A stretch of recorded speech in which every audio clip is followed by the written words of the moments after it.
Hey everyone, welcome to another painting diary. This is chapter 28. It's a little later than usual as I've had quite a busy month. I had the UKG Expo, which I was working at, and all sorts of other things going on.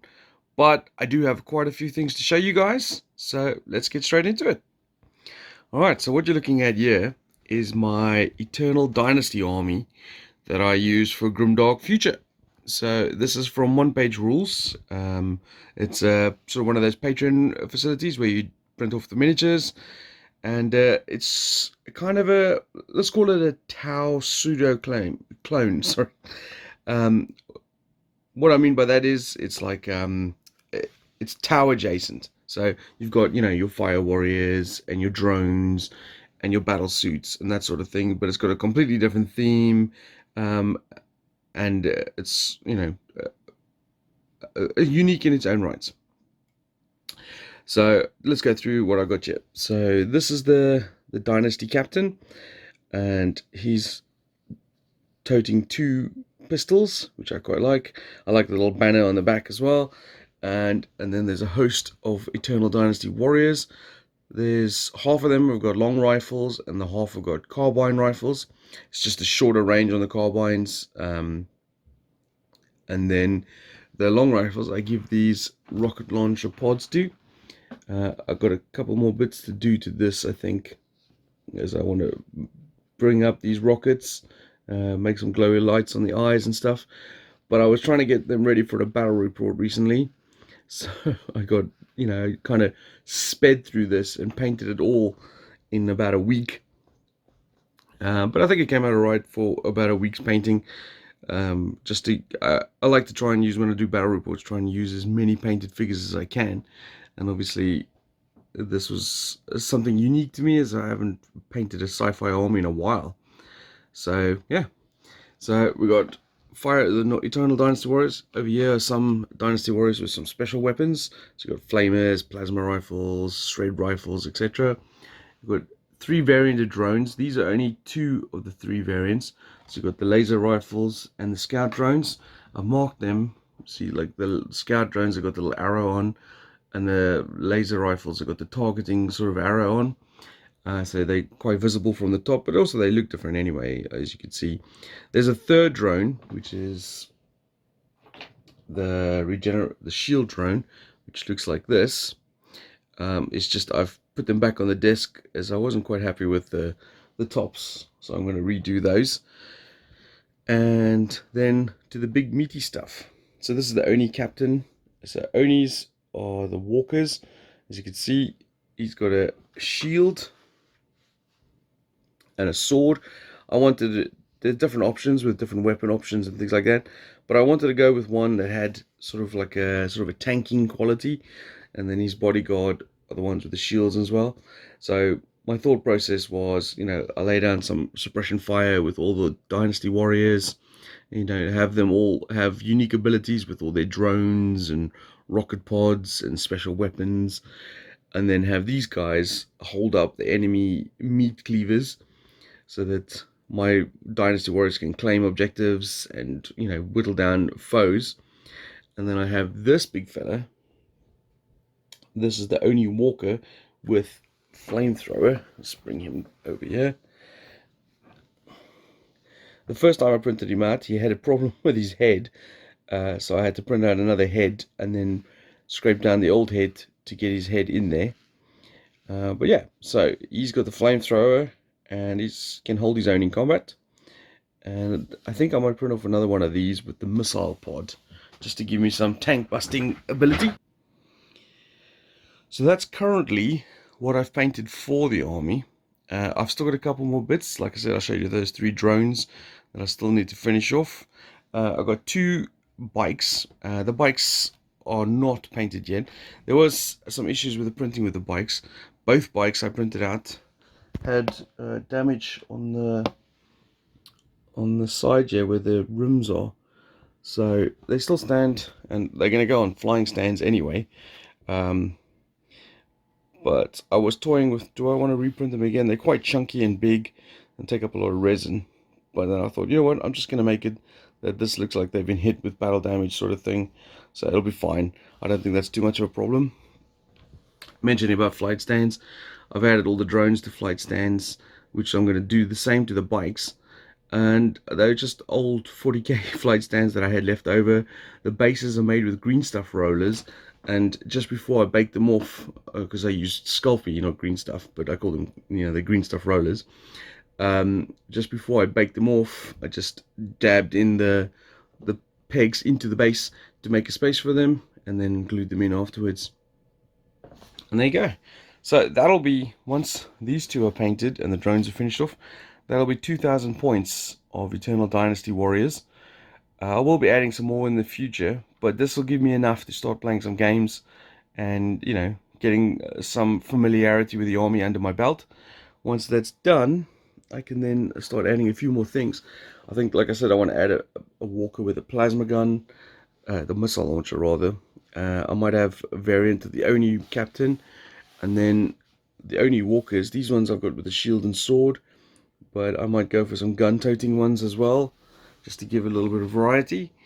And they also got some tanks, which are very unique sculpts, and I'm not going to say anything about it until you see them, and then you can see what I mean by how unique they are. Very interesting looking. So it's obviously got a very oriental theme, sort of Japanese samurai theme to this army. They are alienoid, but I've gone with all sort of closed helmet heads, so that I could effectively use them as humans. So you can't see that they're aliens; they're just humanoid. Because 2 arms, 2 legs, 1 head, lots of weapons. So that's my Eternal Dynasty force. Let's see what else I got. Yeah, for this one I've had to zoom out a bit because of the amount of stuff that's on this table here. But this is, once again, for the Desert of the Dead range from TT Combat. And this is the Desert Elves. I'm still plowing my way through the collection of figures that comes with this range. And there were some interesting bits to this one. Obviously, you got a little further, so I'll try and get closer to the figures, or bring them closer to the camera, so that you can see what I'm talking about. But I'm going to try not to touch them too much, because obviously I don't want to do a lot of the chipping and stuff. First up, we have is some more of these flying halflings. So I did 4 of these before in a previous update, and they actually sold them in units of 10, so they sent me another 6. So I've got the 6 down on the side here, and you've got a leader, which I've already done, and then 3 or 4 variant other sculpts of the flying halflings. They kind of remind me of sort of a Dogs of War unit from the old Warhammer Fantasy. I can't remember what they call it, with a hawkmen or something like that. Anyway, so I've got another 6 of those done for that, so that'll go back to them. Then we have some more Cold One Knights here. Now, I'm calling them by the sort of Warhammer name of what they were, during Warhammer Fantasy. But these are basically sort of witch owls on Cold One dinosaurs. The dinosaurs are obviously a little more feathered, and I've done a unit like this before actually, where they had spears and shields. This one, the unit has swords, and you can see they come with command groups as well. There you've got a musician and standard bearer champion, and there are 10 of them. Then we got some assassins over here. So there's 3 variant sculpts, very similar sort of figure, very hooded, robed, cloaked figure. It was interesting doing this because obviously the overall scheme I've gone with the army is sort of blue, white, and sort of splashes of red and black. So when it came to those, I didn't want to just give them black hooded. I still wanted to keep them following the same vein of the army. So I gave them the blue robes, kind of sort of to give the indication that they attack at night, and that's, the sort of blueness dulls in with the desert night as it shines off the river of life, shall we say. This is a snake, sort of snake lady commander. This is pretty cool. I gave the snake some patterns at the back just to break up the color. She came in 2 pieces, and she's rather larger than the other snakes, or snake ladies. So for example, You got one with spear over here, or two-handed weapon, and you can see their tails are slightly shorter. Don't have the eccentricity of the scales. They're more scaled, if that makes sense. You know, larger flat scales. So you got ones with spears. There's a couple of variants of those, and ones with bows. Obviously, when doing things like this, there's not a lot you can do. Like, for example, basing has to be kept very simple. Um, you know, you can't make any modifications to the miniatures. You can't add in too much embellishments like that, because obviously people want to, when they see these on the boxes or on the website or whatever the case may be, they want to be able to reach the standard that it's painted, but not be over the, you know, like not look at it and go, I'm never going to be able to paint it like that. And also can't come with have things on them, like say for example, you can't put them on rocks and things like that, or cork and lots of different embellishments on the bases, because they don't come with that. So you've got to keep it reasonably standard.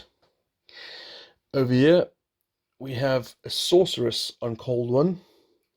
She is very chunky, huge. I mean, you can see she's on a chariot base, and if you want to compare her to a Cold One knight, you can see she's massive.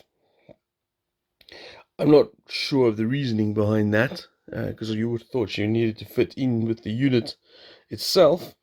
But yeah, it depends on what faction, what sort of game system you use her for. Because obviously, if you use her, say, in Kings of War, she would run around on her own anyway. But you can see the crocodile's quite. I don't know if you can see that actually. Again, there'll be pictures on our website, and you can always see when I share them out. But lots of gems, lots of, you know, splashes of color here and there. There was also some chariots, again with the cold ones, or the feathered dinosaurs. They came separately. The riders all came separately, so I had to do them all separate and then add them in at a time. This is sort of those monocycle type chariots, and two riders, one with crossbow, one with spear. I will say I might have made an error here in terms of color for the crossbow. I did a unit of crossbows like ages ago. I can't remember what color I painted the crossbows, and the pictures I had couldn't really tell from that.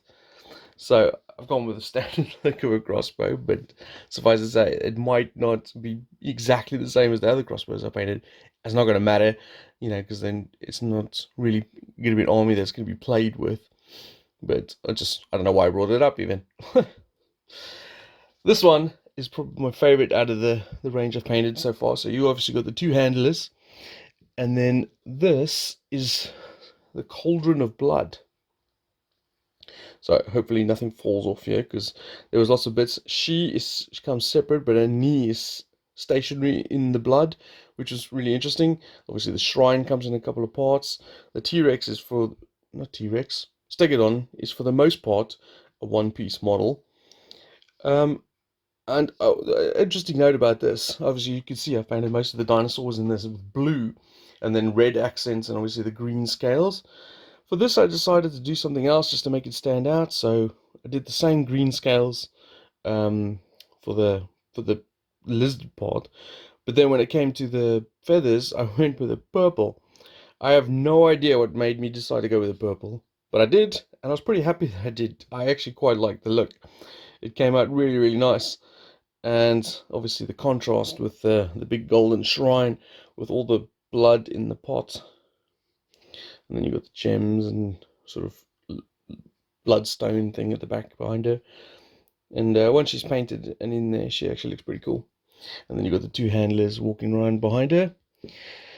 And then let's see, let's hope this doesn't come apart, but obviously this is on a flight stand. I have no idea what equivalent this would be for Warhammer, as I don't remember anything like this in the Dark Elf army. So they started adding some bits themselves.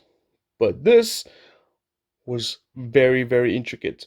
The balloon is separate, the straps are separate, these little things had to be put together, and those people are separate. And then once it's all painted, we had to put it together and try and shove those in there, glue the straps in to the balloon, it was a lot trickier than it might look now. So that's sort of some sort of skyboat. I'm not going to attempt to put that back on the stand, but there's two of them. They're actually pretty much the same model for all intents and purposes, except I think the two crew are slightly different. So the balloon and the boat are exactly the same. Just the two crew inside the boat are different. I don't know. Go figure. But yeah, so I did both of those. I did them inversely just to break up the color, and then this one is obviously a phoenix, and it is a big one. And it took me a long time to paint this. Lots of fire bits, aspects to it. The wings actually come separate like this. So, you had to glue this wing to the body, then this wing to that. There's a little bit of work I had to do to get the gaps closed and stuff like that. But yes, so I think I'm coming to the end of this range now because I'm coming to the big stuff. And what I mean by the big stuff, I'll just put this on the end here. That's what I'm working on at the moment. It's this huge T-Rex looking dinosaur with a dark elf warrior on top. And I got another one of those with a wing, and then what I would refer to as the Avatar of Cain, and that is also a big one. So I think this might be sort of the back end of this Alvin range, and I haven't gone to look at the Kickstarter in a while, so I can't tell for exactly what else there is that I haven't done. And of course, I might not do everything for the range, but I would love to see this. Obviously I see them in groups like this, and then I send them back, and then I get another group and I paint it up and send it back. And I say, if you watch this regularly, it's supposed to say, I suppose it's the same for you, as you see these in bunches. But I would love to see what this army looks like as a whole, with all the elements added to it, all the infantry, all the cavalry, all the special models and units and monsters. I think that'd look pretty epic. Anyway, that was long just for this section of the video, so let's move on to something else. Thanks a lot. So next up is my conquistadors, or Portuguese explorers, or Estallians, or Spanish 30 Years War figures, whatever I'm planning on using them for. This is next, all in one little wrapped up bundle, at least to begin with. So I mean, you might have, if you're familiar with the channel, you might have seen my new project video for my Estallians. I'm gonna go over quickly now. I've always wanted to do some alternate Warhammer armies, so some of the other factions that are not the primary factions, like Empire, Orcs, Elves, Dwarves, those type of things. I mean, these are still humans, but they're not Empire humans or Bretonian humans. These are the Estallians. But I've also taken some liberties in some of the other sort of background from other sort of periods that I wanted to use as I go over it in the video. But these are all Wargames Atlantic plastic figures, and they are a delight. Really enjoyed putting these together and painting them. They were a breeze to go through. I really enjoyed them, and I got a good variety of stuff out of here, and I haven't even used all the variety in the boxes themselves. So for example, I've got 2 units of pike, or 2 units of 12. Currently they're ranked up in 12s for use in, say, Dragon Rampant or Lion Rampant. As I build them up, I'll start using them in the bigger battle games. And then I've got 2 units of handgunners or muskets, whichever you want to call them. This just forms the core of my army. You can see here the flags. I just printed them off the internet. They're nothing special, but this flag is the Vasco da Gama flag, which is the Portuguese explorer that sailed around the Cape Coast to India. And this is, of course, the Portuguese military flag.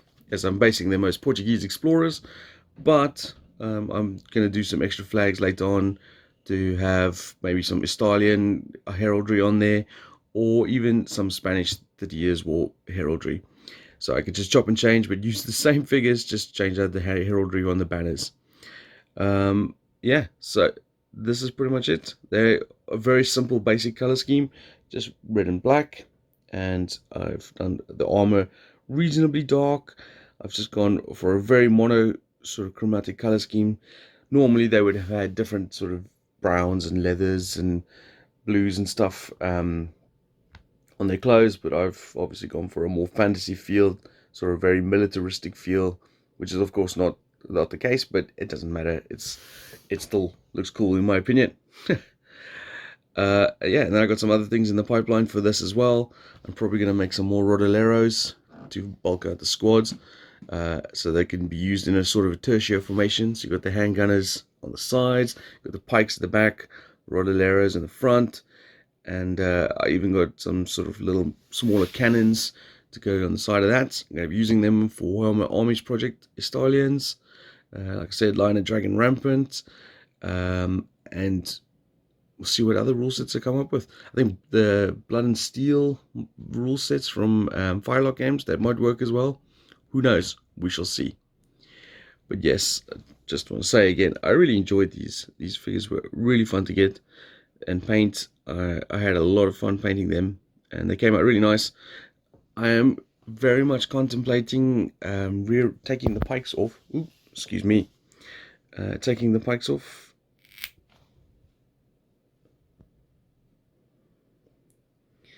And replacing them with longer pikes, because obviously, come on, focus in.